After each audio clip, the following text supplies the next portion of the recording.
gulong kasi natin ay... Ang usapan namin ni seller, 2023 daw to. Bago lang, 2025 guys. Nice. Michelin.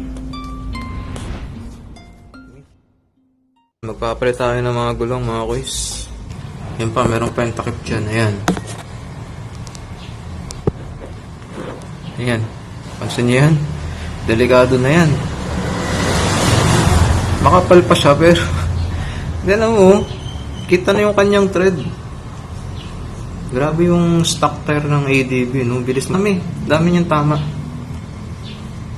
Ewan ko.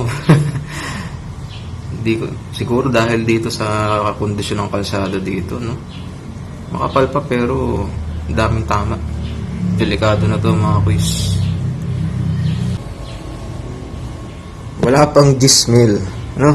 So update ko kayo pag nakakabit na tong ating bagong Aniki ng Michelin. Kung akin, sunod na. Maya na, malapit na.